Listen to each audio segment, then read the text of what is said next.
Assalamualaikum warahmatullahi wabarakatuh. Merencanakan PLTS itu penting. Dengan perencanaan yang tepat dan pemakaian yang benar, harapan kita PLTS ini tidak rusak sebelum masa pakainya, terutama untuk komponen baterai apabila Anda memilih sistem off-grid. Bukan berarti komponen PLTS itu tidak bisa rusak, tapi kalau bisa jangan rusak sebelum masa pakainya, sebelum masa pakai desain dari pabrikannya. Kalau baterai harusnya di atas 10 tahun, kalau panel surya harusnya di atas 20 tahun. Jangan sampai rusak hitungan tahun, apalagi hitungan bulan, dengan perencanaan yang tidak tepat dan pemakaian yang tidak benar. Jadi tidak sekedar alih-alih ini listrik gratis, ini penghematan PLN, tapi apabila peralatan rusak sebelum masa pakainya dan modal kita belum balik dari total semuanya, maka itu dikatakan rugi. Bukan listrik gratis, bukan penghematan PLN. Merencanakan PLTS itu bisa tepat apabila kita paham tujuan kita membuat PLTS tersebut. Saya akan coba rangkum dari orang-orang yang pernah chat WA ke saya. Sebenarnya tujuan mereka itu membuat PLTS itu untuk apa? Saya akan kategorikan tujuan orang membuat PLTS. Yang pertama, orang buat PLTS itu karena memang belum ada PLN di daerahnya. Yang kedua, orang membuat PLTS itu hanya untuk menghemat tagihan listrik tanpa membutuhkan backup dari PLN karena daerahnya tidak pernah lampu mati. Kemudian yang ketiga, orang membuat PLTS itu karena butuh backup PLN. Artinya daerahnya itu rawan sekali PLN padam. Yang keempat, orang buat PLTS itu butuh backup dan hemat. Kalau nomor 4 ini gabungan dari nomor 3 dan 2. Setelah kita mengetahui sebenarnya kita mau bikin PLTS ini untuk apa, barulah kita bisa menentukan peralatan atau komponen yang nanti akan kita beli dan menentukan sistem kerja dari PLTS yang akan kita bangun. Buat Anda yang masuk di kategori pertama, apabila daerah Anda belum beruntung sampai saat ini karena PLN tidak ada, maka perencanaan PLTS tidak seribet seperti panel yang saya buat. Artinya tidak memerlukan ATS atau Automatic Transfer Switch karena tidak digabungkan dengan jaringan PLN.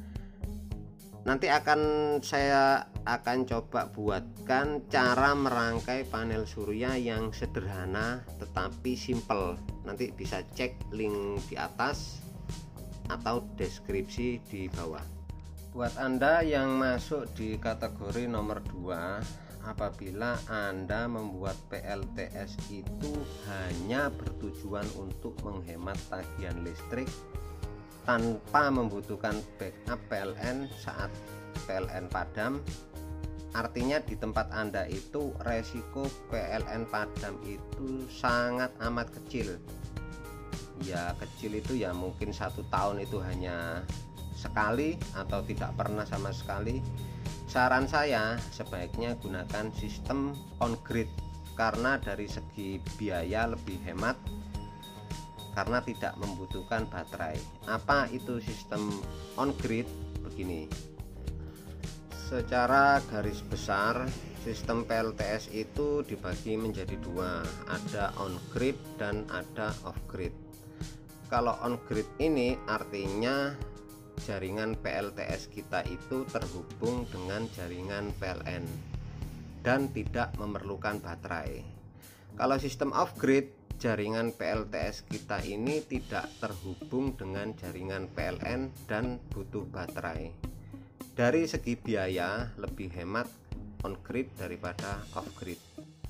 Untuk PLTS on grid ini sudah ada regulasinya dari pemerintah yang diatur di Peraturan Menteri ESDM nomor 49 tahun 2018 yang diperbarui menjadi Permen SDM nomor 13 tahun 2019 tentang peraturan PLTS rooftop. Nanti googling aja, cari kata kunci peraturan PLTS rooftop gitu. Sementara untuk PLTS off grid ini sampai saat ini saya belum temukan regulasinya. Saya tidak akan bahas detail sistem on grid ini karena bukan domain saya. Karena panel yang saya jual semuanya itu sistemnya off grid. Tapi saya akan bahas sedikit skema on grid dan off grid itu seperti apa. Saya coba buat gambar eret-eretan seperti ini. Saya tidak bisa gambar. Kalau paham ya alhamdulillah, kalau tidak paham ya tidak apa-apa, karena basic saya bukan guru, jadi cara menerangkan mungkin susah dipahami. Di rumah Anda itu kan pasti ada peralatan elektronik. Saya ambil contoh AC, TV, kulkas, dan lain-lain. Lah, peralatan elektronik ini kan butuh listrik, dan selama ini kan ambil dari PLN. Yang pertama saya akan simulasi off grid dulu. Tapi sebelum lanjut, buat yang belum paham sama sekali PLTS itu, saya pernah buat video, nanti cek link di atas. Komponen-komponen penunjang PLTS, apa fungsi inverter, SCC, PV, dan aki. Linknya di atas atau deskripsi di bawah. Off grid itu artinya jaringan PLTS kita tidak terhubung dengan jaringan PLN. Jadi kapan beban rumah seperti AC, TV, kulkas, dan lain-lain ini disuplai oleh PLN dan kapan disuplai oleh PLTS. Jadi off grid itu ada ATS-nya atau automatic transfer switch yang berfungsi mengatur beban rumah itu ambil dari PLN atau ambil dari PLTS. Jadi A ini bisa terhubung ke B, artinya beban ngambil dari PLN, dan A bisa terhubung ke C, artinya beban mengambil listrik dari PLTS. Kemudian ATS itu juga banyak macamnya. Jadi ATS ini kan yang mengatur beban rumah ambil dari PLN atau ambil dari PLTS. ATS ini kalau pada umumnya itu A bisa sambung ke C apabila PLN mati. Itu pada umumnya kalau pabrikan. Kemudian desain-desain lain juga macam-macam. Ada, kalau punya saya itu ada kerja berdasar timer, artinya beban rumah ini bisa dinyalakan jam berapa hari apa, atau bekerja pada mode kapasitas baterai. Selama baterai terpenuhi, maka beban rumah ini akan disuplai dari listrik PLTS. Kemudian untuk sistem on grid, perbedaan on grid dan off grid. Kalau on grid PLTS terhubung dengan jaringan PLN, kalau off grid tidak terhubung. Jadi off grid ini A kadang hubung ke B dan A kadang hubung ke C. Kalau pakai on grid maka C ke A ini langsung hubung, jadi terhubung semua. PLTS dari listrik dari PLTS kita akan terhubung langsung dengan jaringan PLN dan ke beban. Ini namanya on grid. Kemudian perbedaan lainnya on grid dan off grid adalah kalau on grid kita tidak perlu pakai aki, jadi ini tidak usah pakai aki. Kemudian jenis inverter yang dipakai itu juga beda. Kalau on grid inverternya namanya grid tie inverter, ya seperti itu. Kemudian untuk KWH nya juga ndak pakai KWH pada umumnya yang kita pakai. KWH nya namanya Exim atau KWH ekspor impor. Kemudian bagaimana skema jual beli listrik ke PLN?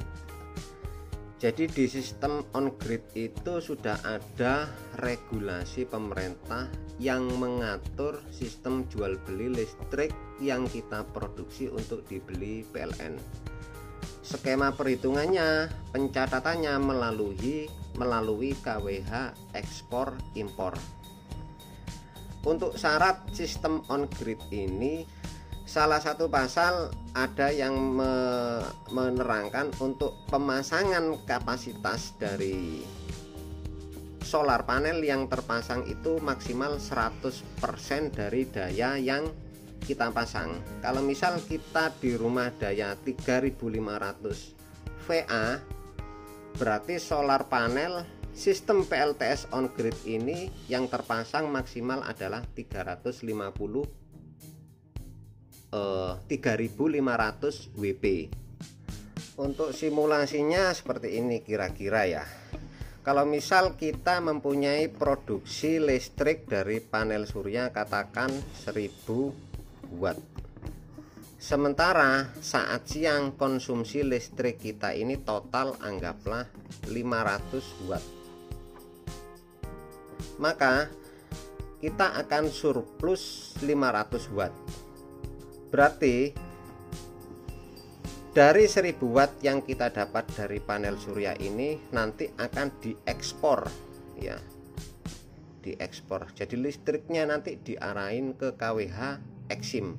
Yang 500 ke beban rumah, kemudian yang 500 ke KWH ekspor dicatat di meterannya sini. Jadi kita surplus 500 rupiah. Oh kok 500 rupiah, 500 watt. Terus apakah 500 watt itu nanti bisa dirupiahkan? Tidak. Jadi peraturan rooftopnya tidak seperti itu. Skemanya gini, listrik yang surplus dari pemakaian kita ini nanti akan dikompensasikan pengurangan tagihan di bulan berikutnya. Jadi di total selama 1 bulan apabila kita surplus, maka tagihan bulan berikutnya akan dikurangi listrik yang surplus tadi. Perhitungannya KWH bukan rupiah. Kemudian perhitungan presentasi jual beli PLN dan PLTS on grid. Kalau selama ini kita pakai, misal ya, kita beban rumah ini kan ambil listrik dari PLN. Katakanlah ini misal kita beli listrik dari PLN 1000 rupiah per KWH, maka listrik yang surplus dari PLTS kita ini kan dibeli oleh PLN. Belinya itu ya sayangnya di sini hanya sebesar 65% dari listrik yang kita beli. Artinya listrik yang kita jual apabila surplus, berarti kalau misal 1000 per KWH nya maka dibeli PLN 650 per KWH. Jadi 65%-nya. Peraturannya seperti itu. Jadi kesimpulannya itu tadi, tujuan awal Anda untuk membuat PLTS. Kalau on grid ini tidak pakai baterai, biaya lebih hemat, tetapi kalau PLN padam maka rumah kita padam. Kalau ada yang tanya saya buat PLTS untuk apa, saya tujuannya nomor 4 ini, backup dan hemat. Saya butuh backup dulu, hemat pasti didapat, itu karena kita pakai PLTS. Oke, sekian dulu videonya. Nanti untuk yang nomor 3 ini akan menyusul biar tidak terlalu lama videonya. Assalamualaikum warahmatullahi wabarakatuh.